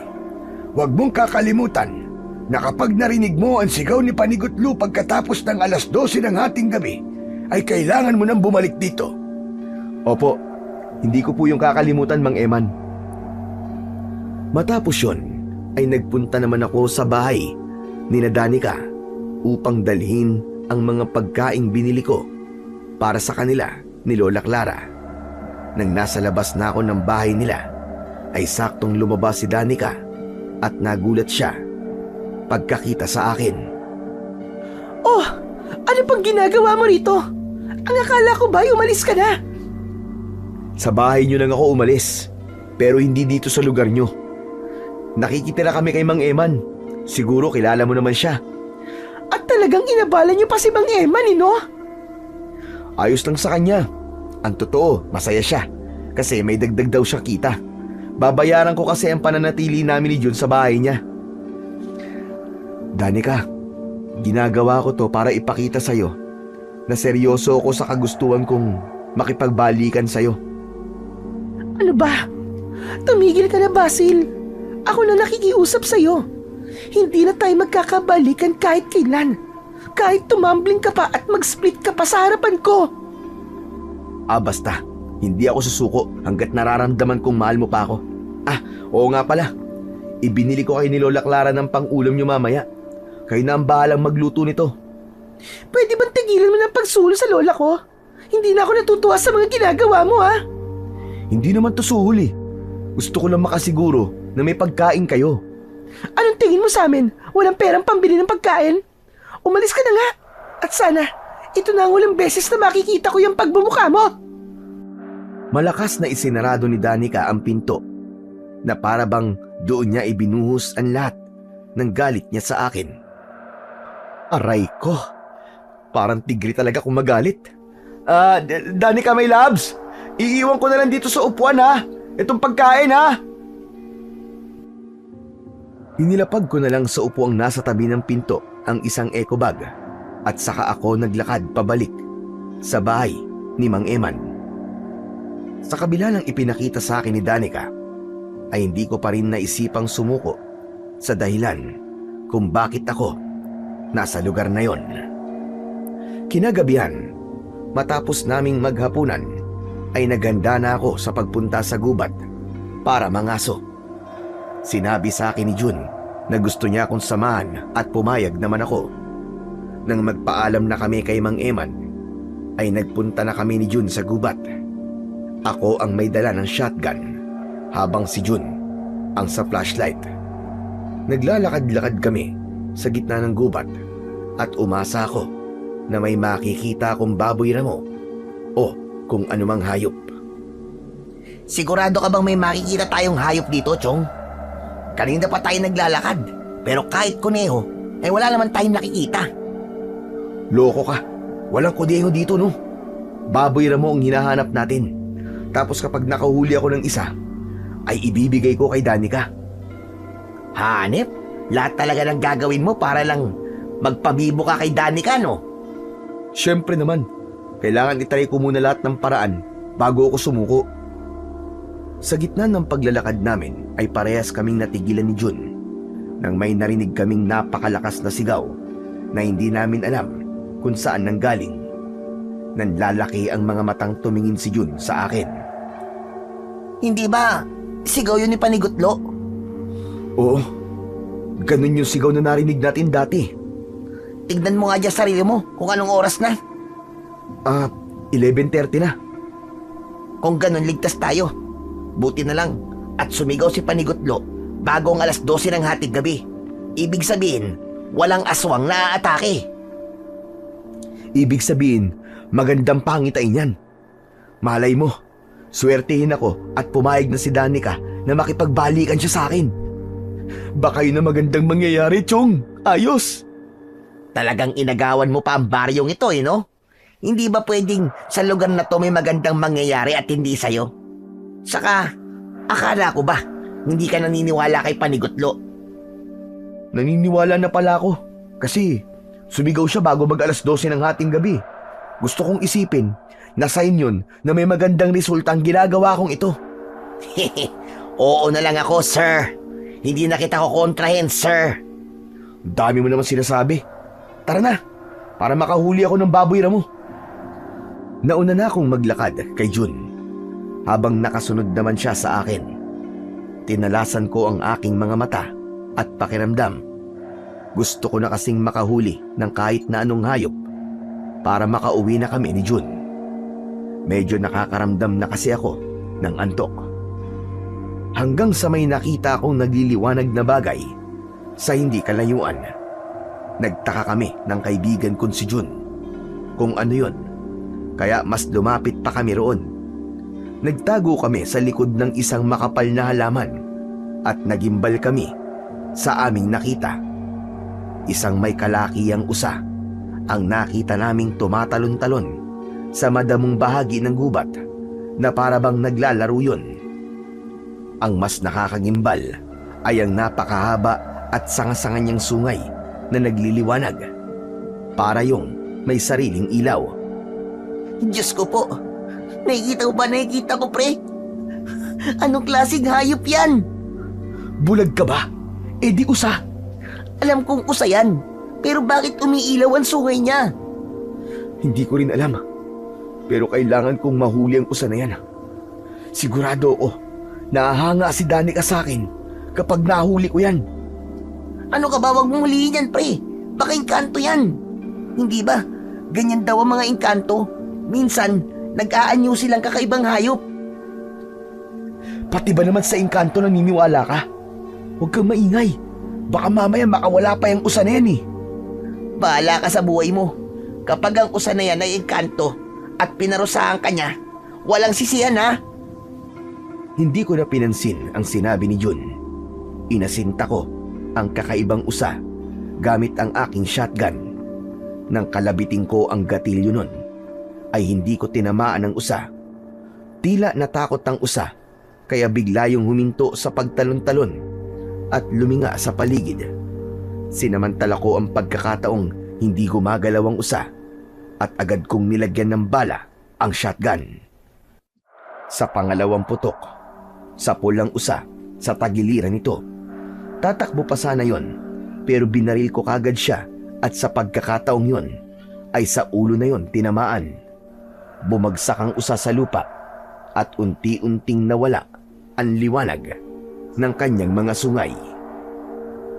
Masaya akong tumayo at napasuntok pa sa hangin. Yes! Ang galing ko, Jun! Nakita mo ba yun? Napatay ko yung usa. Basil, hindi maganda ang pakiramdam ko sa ginawa mo. Parang may kakaiba talaga sa usang yun, Chong. Alam mo, masyado ka lang paranoid eh. Ilang araw pa lang tayo sa baryong to pero parang nahawaan ka na ng mga taga rito sa paniniwala nila sa kababalaghan. Teka, sandali. Lalapitan ko lang yung usa. Sigurado ako na sa laki ng usang to ay matutuwa si Danica at Lola Clara sa akin. Excited akong naglakad papunta sa walang buhay na katawan ng usa. Pero bago ako makalapit doon ng tuluyan, ay may naramdaman akong malamig na hangin na bumalot sa aking katawan. Tumaas ang balahibo sa aking mga braso at sa batok ko. Luminga ako sa paligid dahil may naramdaman akong tila mga matang nakatingin sa akin. Nagulat ako nang may kumaluskos sa aking kaliwa. Itinutok ko ron ang aking baril pero agad ko yung ibinaba nang makita ko si Mang Eman na palapit sa akin. Maging si Yun ay lumapit na rin sa akin at tumayo siya sa tabi ko. Oh, Mang Eman, ano pong ginagawa niyo rito? Sinundan ko kayo dahil nag-aalala ako sa inyo. Hindi niyo alam ang pasikot-sikot sa gubat na ito at baka maligaw kayo. May narinig akong putok ng baril. May nahuli na ba kayong hayop? Ah, meron po. Sigurado pong matutuwa po kayo sa nahuli kong usa. Usa? Sigurado ka bang usa ang nahuli mo? Sa pagkakaalam ko, ay walang usa sa gubat namin dito. Kita niyo na, kayo po nakatira rito pero hindi niyo po alam na merong usa dito. Sumama po kayo sa akin, ipapakita ko po sa inyo. Kinuha ko kay Jun ang flashlight at naglakad ako papunta sa malaking usa. Itinutok ko sa patay na usa ang ilaw at doon ko nalaman na maging ang kulay nun ay kakaiba dahil kulay puti ang usang yun. Yan po yung usang sinasabi ko po sa inyo. Hindi po ba laki niya? Ang totoo po niyan eh, ibibigay ko dapat yung kina Danica at Lola Clara para humanga sa akin si Danica. Napansin ko ang pagkakabigla sa muka ni Mang Eman. Nakanganga siya at nanlalaki ang kanyang mga mata. Inisip ko na namangha siya sa akin. Ang usa na yan. Umiilaw ba ang mga sungay niyan nang nakita nyo? Opo. Ang sabi nga po ni Jun baka engkanto yan Pero sa tingin ko po, may mga alitap-tap lang sa sungay niya kaya umiilaw yun. Paano niyo po nalaman? Hindi. Hindi ito totoo. Hindi mo dapat pinatay ang usa na yan, Basil! Ha? Bakit po? Endangered species po ba yan? Ang ibig ko sabihin kakaunti na lang po ba ang lahi ng ganyang uri ng usa? Naku, pasensya na po hindi ko naman po alam. Hindi kakaunti. Kundi nag-iisa lang yan. Hindi mo ba alam na si Panigutlo ang usang pinatay mo? Si Panigutlo ay isang puting usa na may napakalaking sangasangang sungay na nagliliwanag. Hindi mo ba alam ang magiging kapalit ng ginawa mo, Basil? Pinatay mo ang paboritong alagang hayop ng Diyos na si Gamhanan! Teka, sandali lang po. Hindi naman po totoo si Panigutlo at Gamhanan, di ba? Alamat lang po yun dito sa lugar nyo Alamat? Paano mo nasabing isang alamat ang isang hayop na nagbibigay sa amin ng babala kung may maganda o masamang mangyayari? Pakiramdam ko ay umurong ang dila ko sa sinabing yun ni Mang Eman. Doon ko napagtanto na maaaring ang totoo si Panigutlo at yun ang magpapaliwanag kung bakit umiilaw ang sungay ng usang pinatay ko. Sinabi ko naman sa'yo, pre. Huwag mong patayin yung usa Unang kita ko pa lang dun, parang may iba na akong pakiramdam. Pero Mang Eman, hindi po namin alam kung anong itsura po ni Panigutlo kaya hindi po yun sinasadya ni Basil. Kung alam lang po sana namin hindi po yung papatayin ng kaibigan ko Sinadya man niya o hindi, ay hindi na mababago ang katotohanan na wala na si Panigutlo. Wala na ang hayop na nagbibigay sa amin ng babala kung may aswang naaatake. Hindi mo alam kung anong dilubyo ang mangyayari sa aming baryo dahil sa ginawa mo, Basil. Naku, pasensya na po, Mang Eman. Hindi ko po talaga alam na si Panigutlo po ang usa na yan. Wala nang magagawa ang paghingi mo ng tawad. Hindi niya na maibabalik ang buhay ni Panigutlo. Ang ikinakatakot ko ay kapag nalaman ng ibang tao rito na pinatay niyo siya, sigurado ako na magagalit sila sa inyo at baka kung ano pang gawin nila sa inyo. Kaya walang maaaring makaalam ng ginawa mo, Basil. Ano pong gagawin natin ngayon? Bibigyan natin ng maayos na libing si Panigutlo. Kailangan nating ibaon sa lupa ang kanyang katawan upang walang makakita sa kanya. Dito lang kayo. Hintayin niyo ako at kukuha lang ako ng pala sa aking kubo. Aalis na sana si Mang Eman nang biglang nagliwanag ang katawan ni Panigutlo. Mistulang binalot yon ng napakaraming alitaptap at sa isang kisap mata ay naglaho ang mahiwagang usa. Bilang lumaki sa syudad, para sa akin, ang mga ganong pangyayari ay napakahirap paniwalaan. Ngunit hindi ko na maaaring sabihin na hindi totoo si Panigutlo dahil nasaksiyan mismo ng aking mga mata kung paano siya naglaho sa aming harapan. Sa tingin ko, ay kinuha na ni Gamhanan ang paborito niyang alaga. Magpasalamat kayo dahil hindi na natin kailangan magpakahirap para ilibing si Panigutlo. Gamhanan! Kung naririnig mo ako, patawarin mo ang binatang pumaslang sa iyong paboritong alaga sapagkat hindi niya alam ang kanyang ginagawa. Matapos yung sabihin ni Mang Eman, ay gumuhit sa kalangitan ang napakalaking kidlat na sinundan ng malalakas na pagkulog. Muli akong nakaramdam ng matinding kilabot.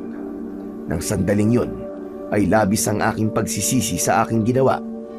Ngunit gaya ng sinabi ni Mang Eman, wala nang magagawa ang aking pagsisisi dahil nangyari na ang hindi dapat mangyari. Tulala kaming tatlo nang bumalik kami sa bahay ni Mang Eman. Magkakaharap kaming naupo sa sahig habang may gasera sa aming gitna. Ramdam ko ang lungkot at takot ni Mang Eman ng sandaling yun. Mang Eman, alam ko po na wala na pong magbabago kahit tumingi pa po ako ng tawad. Pero patawad po talaga. Kung alam ko lang po na si Panigutlo po ang usa na yun, ay hindi ko naman po siya papatayin eh. Masyado po ako nagpadala sa kagustuhan ko magpasikat kay Danica. Kaya nang nakakita po ako ng kakaibang hayop, ay naisip ko po kagad na patayin yun. Kung sa una pa lang sana ay naniwala na kayong totoo si Panigutlo, ay hindi ito mangyayari. Isa pa, hindi ka sa akin dapat tumingi ng tawad, kundi kay Gamhanan, dahil pinatay mo ang paborito niyang alaga. Ipagdasal mo na lang na huwag kang parusahan ni Gamhanan dahil sa iyong ginawa. Ngayong patay na po si Panigutlo, ano na pong mangyayari sa baryo nyo? Wala na magbibigay sa amin ng babala kung aatake ang aswang. Hindi na rin namin malalaman kung may magandang mangyayari sa aming baryo. Napakalaking tulong ni Panigutlo sa amin. Nang dahil sa sigaw niya, ay nalalaman namin kung ligtas ba kami o hindi. Nakakapaghanda kagad kami dahil sa pagbibigay niya ng babala. Abot langit ang konsensyang naramdaman ko ng mga oras na yon dahil sa aking pagkakamaling ginawa. Hiyang-hiya talaga ako kay Mang Eman at sigurado ko na kapag nalaman din yun ni Danica ang aking ginawa, ay mas lalo siyang magagalit sa akin at madadagdagan na naman ang dahilan kung bakit hindi niya ako kailangang balikan. Nang sumunod na araw, ay napansin ko ang kasiyahan ng mga tao sa baryo. Narinig ko na naging maganda ang ani ng mga yon at nagpasalamat sila sa sigaw ni Panigutlo nung nakaraang gabi bago sumapit ang 12:00 ng hating gabi. Nalungkot ako dahil walang kaalam-alam ang mga tao na yun na pala ang huling beses na maririnig nila ang sigaw ni Panigutlo. Ganun pa man, nanatiling tikom ang bibig namin ni Jun at Mang Eman upang hindi magalit ang mga tao sa akin. Nagpasalamat na lang ako at kahit kakakilala pa lang namin kay Mang Eman, ay pinrotektahan niya pa rin ako. Nagpatuloy pa rin ako sa pagsuyo kay Danica sa mga lumipas na araw. Halos lahat na yata ng klase ng panunuyo ay ginawa ko na, gaya ng pag-iigib ng tubig, pagbibigay ng kung ano-anong regalo, at maging ang pangaharana. Pero lahat ng yon ay hindi naging epektibo. Hindi ko man lang nakitaan si Danica ng kahit na konting pagbabago sa pakikitungo niya sa akin. Kaya naman isang gabi, bumili ako ng alak sa bayan at inaya kong mag-inom si Jun. Dahil walang espasyo sa loob ng kubo ni Mang Eman, ay sa labas kami pumwesto ng gabing yon para magpakalasing. Grabe si Danica. Parang bato ng puso niya ngayon. Samantalang nung kami pa, sobrang sweet niya sa akin. Ang laki na ng pinagbago niya, Chong. Ganun talaga kapag nasaktan. Sabi nga, binabago ng heartbreak ang isang tao. Saka, ano bang gusto mong gawin ni Danica? Matuwa siya at yakapin ka niya matapos mo siyang lokohin? Aba, nagpapatawa ka naman yata, pre. Sa bagay, may point rin naman yung sinabi mo. Pero kahit na, hindi man lang ba niya iniisip yung pinagsamahan namin dalawa? Parang hindi siya nangihinayang sa memories at mga plano namin sa buhay ah. Bago mo sabihin yan, tanungin mo muna ang sarili mo kung ikaw ba nang hinayang nang lokohin mo siya. Aba, Chong, nung nakikipag-chat ka sa iba't ibang babae, alam kong alam mo na malaki ang chance na mahuhuli ka, pero pinagpatuloy mo pa rin. Alam mo yung pagtrato ni Danica sa'yo? Normal yun sa isang taong nasaktan na sobra. Saka, hindi ba galing si Danica sa isang relasyon na niloko siya? Tapos ginawa mo sa kanya yung ginawa ng ex niya. Aba, syempre naman, hindi ka na talaga nun bibigyan ng second chance. Parang may mga kutsilyong bumaon sa dibdib ko sa mga sinabi sa akin ni Jun. Dahil doon ay narealize ko kung gaano ko nasaktan si Danica para kamuhian niya ako kahit mahal na mahal niya ako. Sa gitna ng pag-iinom namin ni Jun ay biglang lumabas si Mang Eman. Nahalata ko ang pagkabalisa niya. Mang Eman, set ka muna. O kaya samahan mo kami rito ni Basil. Mag-inuman tayo. Tumigil na kayo sa pag-iinom. Halina kayo. Pumasok na kayo dito, bilisan nyo. Teka, bakit naman po? Di pa nga namin nauubos tong sambote. Ang KJ niyo naman po, Mang Eman. Hindi nyo ba naririnig yung sigawan ng mga tao? Ibig sabihin ay sumasalakay ang aswang. Bilisan nyo. Pumasok na kayo. Dahil sa sinabing yun ni Mang Eman, ay nagmamadali naming niligpit ni Jun ang aming pinag-iinuman. Pumasok na kami sa kubo at agad na isinarado ni Mang Eman ang pinto. Isang agimat ang isinabit niya sa itaas ng pinto. Nang wala nang nagsasalita sa amin, ay doon ko narinig ang sigawan ng mga tao sa hindi kalayuan. Hanggat nakasabit sa pinto ang agimat na yan, ay hindi tayo mapapasok dito ng aswang. Pero Mang Eman, bakit ang iba pong mga tao? Paano po sila? Wala na tayong magagawa pa doon, Basil. Kailangan nating unahin ang ating mga sarili. Sigurado ko na inakala ng mga tao na hindi sasalakay ang aswang dahil hindi nila narinig ang sigaw ni Panigutlo. Iniisip nila na ligtas, kaya kahit sa oras na ito ay nasa labas pa sila. Bigla akong natahimik sa sinabing yun ni Mang Eman. Doon ko mas lalong nakita kung gaano kalaki ang problemang ibinigay ko sa baryong yun. Nang dahil sa pagpatay ko kay Panigutlo, ay wala nang nagbibigay ng babala sa mga tao kung sasalakay ang aswang o hindi. Hanggang sa naisip ko sina Danica at Lola Clara. Kailangan kong puntahan sina Danica. Baka kung ano na nangyayari sa kanila. Pare. Huwag mo nang gawin yan. Hindi mo ba narinig ang sinabi ni Mang Eman? May aswang sa labas. Pero Chong, si Danica. Gaya na sinabi ko, Basil, ang sarili muna natin ang isipin natin ngayon. Ipagdasal na lang natin na walang buhay na mawawala sa pagsalakay ng aswang na yon. Hindi ko na ipinilit pa ang gusto ko dahil na-realize ko na malaki nga ang posibilidad na mapahamak ako kapag lumabas ako. Wala na akong nagawa kundi ang ipagdasal ang kaligtasan ni Danica at Lola Clara at maging ng mga tao sa baryong yon. Hindi ko na alam kung anong oras natapos ang sigawan ng mga tao sa labas dahil nakatulog na ako. Kinabukasan ng umaga, ang unang pumasok sa isip ko ay ang puntahan sina Danica upang masiguro ko na ligtas sila. Paglabas ko ng bahay ni Mang Eman ay sinundan ako ni Jun at nang sabihin ko kung saan ako pupunta ay sinabi niyang gusto niyang sumama.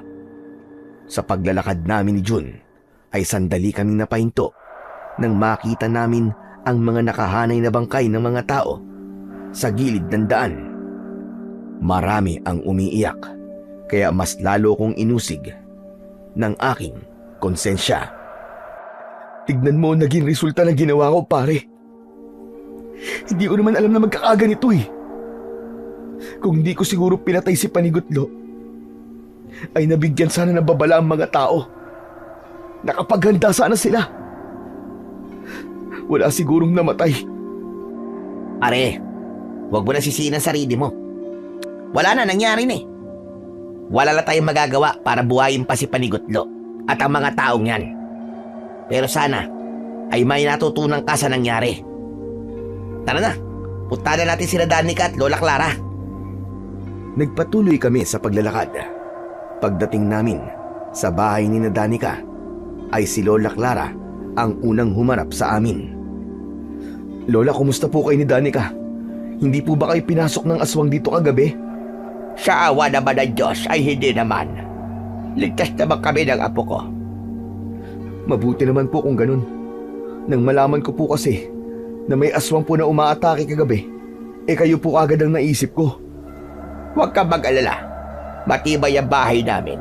At hindi ito basta-basta mapapasok ng aswang. Pero nakakaawa ang mga naging biktima ng aswang kagabi. Sa tagal kong naninirahan sa lugar na ito, ay ngayon lang nagkaroon ng ganitong karaming pinatay ang aswang na yon. Sa loob lamang ng isang gabi. Ikinalulungkot po namin na nangyari, Lola Clara. Ang ipinagtataka ko lang ay kung bakit hindi nagbigay ng babala si Panigutlo. Hindi natin narinig at sigaw niya. Ano kaya ang nangyari sa kanya? Makahulugang nagkatinginan kami ni Jun. Alam kong hindi ko maaaring sabihin kay Lola Clara na napatay ko si Panigutlo. Hanggang sa lumabas ng bahay si Danica. Nabunutan ako ng tinik sa dibdib nang masiguro ko na ligtas siya. Alam mo na nangyari kagabi. Siguro naman ay may dahilan ka na para umalis na dito, Basil. Masyadong delikado para sa mga kagaya niyong dayo ang baryo namin. Hindi niyo alam ang kalakaran dito. Mas lalo nga ako nagkaroon ng dahilan para manatili dito. Gusto ko masiguro na ligtas kayo ni Lola Clara. Huwag kami ang isipin mo, kundi ang sarili mo. Kaya namin yung mga sarili namin dahil matagal na kami nakatira rito. Alam niyo maganda niyong gawin ay mag-impake na kayo at baka sa susunod ay isa na kayo sa bangkay na nakahanay dyan sa labas. Pare, tara na. Bumalik na tayo sa bahay ni Mang Eman. Sinunod ko na lang ang sinabi ni Jun. Nang nakapagpaalam na ako kina Danica at Lola Clara, ay naglakad na kami paalis. Ang bigat sa pakiramdam nang nangyayaring to, Jun. Grabe! Grabe talaga! Ako ang dahilan kung bakit hindi nakapaghanda ang mga tao. Kung pwede ko lang ibalik ang oras, ay hindi ko na sana pinatay si Panigutlo. Gusto kong isipin na panaginip lang ang lahat ng to. Alam mo, pre, wala ka nang magagawa para ibalik ang nangyari na. Ang magagawa mo na lang ay itama ang pagkakamali mo.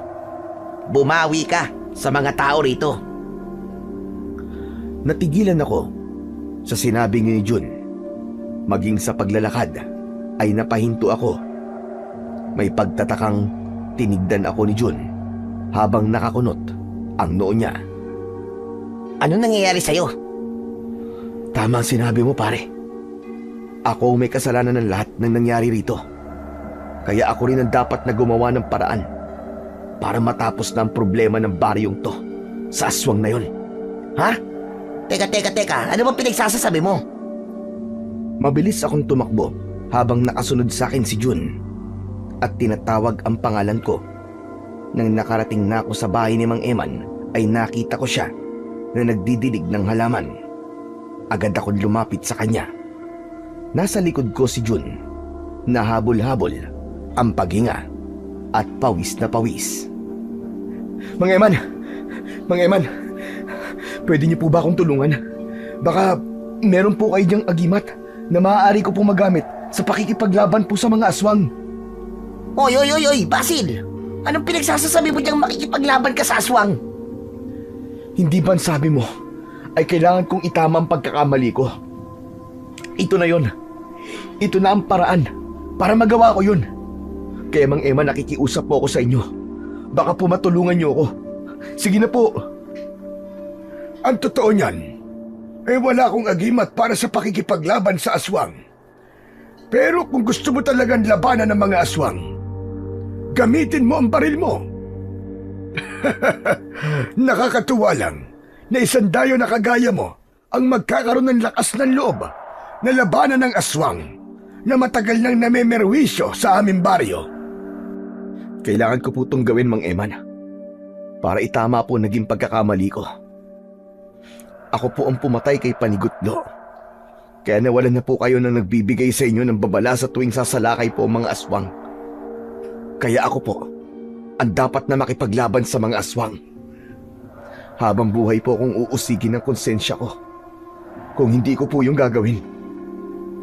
Wala nang nagawa si Jun para pigilan ako sa desisyon ko.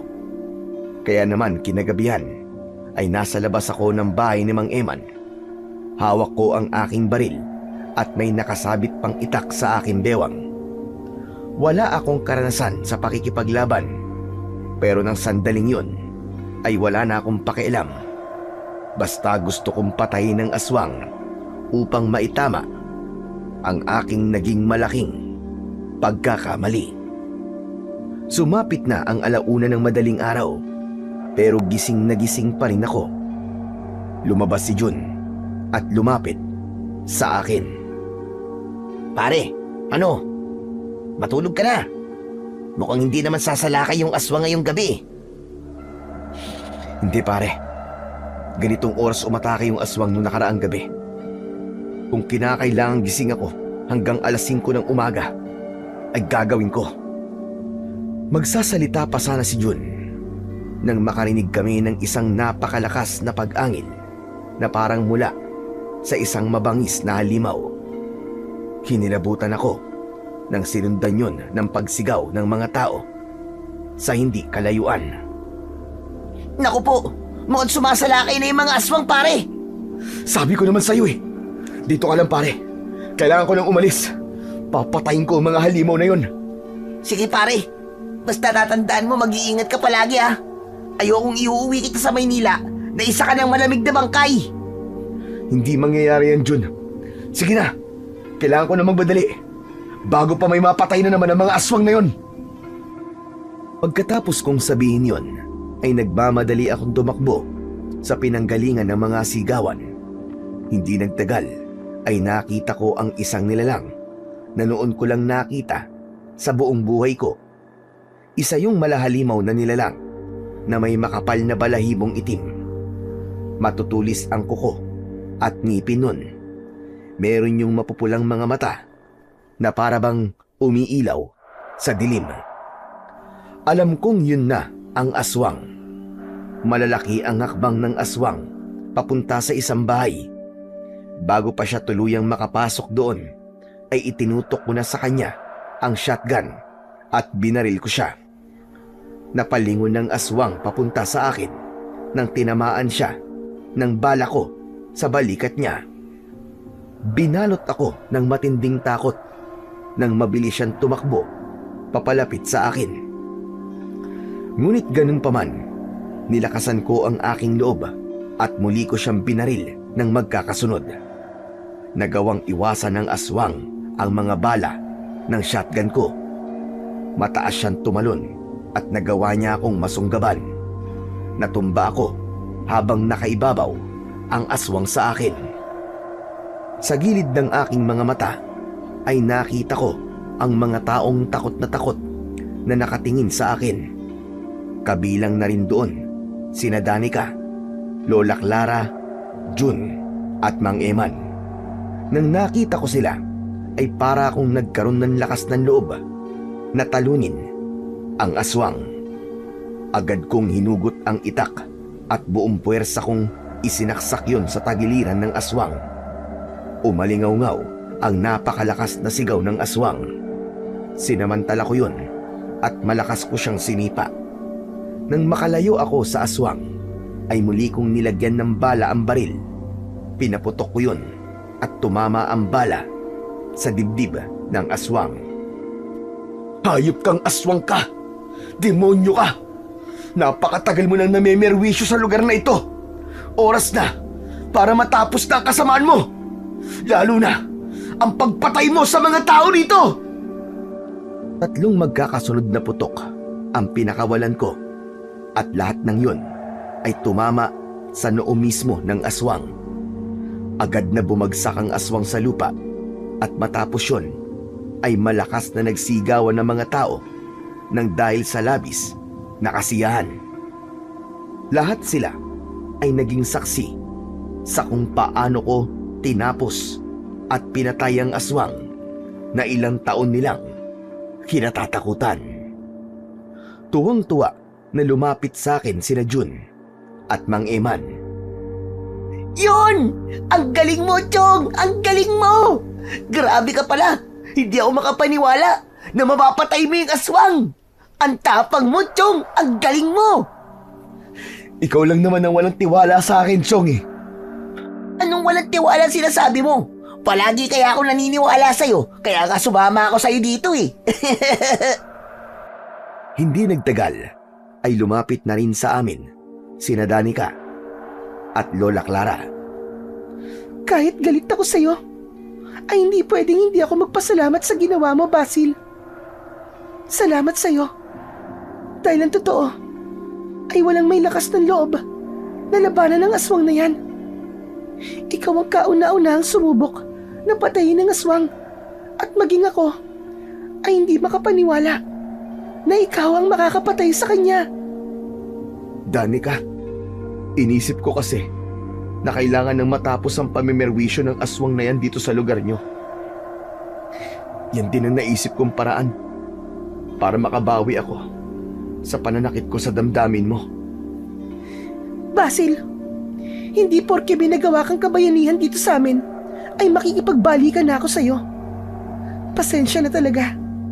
Pero hindi ko na kayang makipagrelasyon sa isang lalaking sinira ang tiwala ko sa kanya. Huwag kang mag-alala, Danica. Naiintindihan ko ng lahat. Tama ka naman eh. Hindi na tayo pwedeng magkabalikan. Dahil kung magiging tayo ulit, paniguradong magiging toxic ng relasyon natin. Kasi palagi mo na akong pagdududahan eh. Oo, masakit, pero kailangan kong tanggapin na hanggang dito na lang talaga tayo. Maraming salamat sa lahat, Danica. Hindi kita makakalimutan. Maraming salamat din sa lahat, Basil. Sa huling pagkakataon, ay nagyakap kami ni Danica. Sinulit ko na ang yakap na yon dahil maaaring yun na ang huling beses na mayayakap ko siya. Matapos yun, ay naglakad na kami ni Jun kasama si Mang Eman. Sandali. Oo nga pala, Basil. Meron akong aaminin sa iyo. Ang totoo niyan ay nanaginip ako noon. Kinausap ako ng Diyos na si Gamhanan. Sinabi niya sa akin na may isang dayo ang darating dito na siyang papatay sa aswang. Nang nakita kita, ay alam kong ikaw ang tinutukoy niya. Pero ani Gamhanan, bago mamatay ang aswang, ay kailangan patayin ng dayo na yon, si Panigutlo, upang mapilitang labanan ng dayo ang aswang. At nangyari nga ang lahat ng sinabi niya. Maraming salamat sa iyo, Basil, sa pagkakaligtas mo sa baryong ito. Teka. Kung ganun, lahat po ng mga nangyari ay nangyari po para mapunta ako sa lugar na to. Pero si Panigutlo, nalulungkot pa rin po ako sa pagkamatay niya. Huwag kang mag-alala, Basil. Dahil buhay si Panigutlo, hindi siya kayang patayin ng baril lang. Sandali lang siyang nagpahinga upang mabuhay ang tapang sa loob mo para labanan at buksain ang aswang na pilit na namemerwisyo sa baryong ito. Isa rin yan sa sinabi sa akin ni Gamhanan. Nang dahil sa sinabing yun ni Mang Eman, ay para akong nabunutan ng malaking tinik sa dibdib.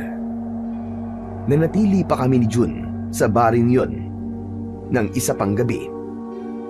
At isang gabi, bago sumapit ang 12:00, ay muli naming narinig ang sigaw ni Panigutlo. Napangiti ako dahil senyalis yun na may magandang mangyayari sa lugar na yon. At buhay pa rin ang paboritong alaga ng Diyos na si Gamhanan.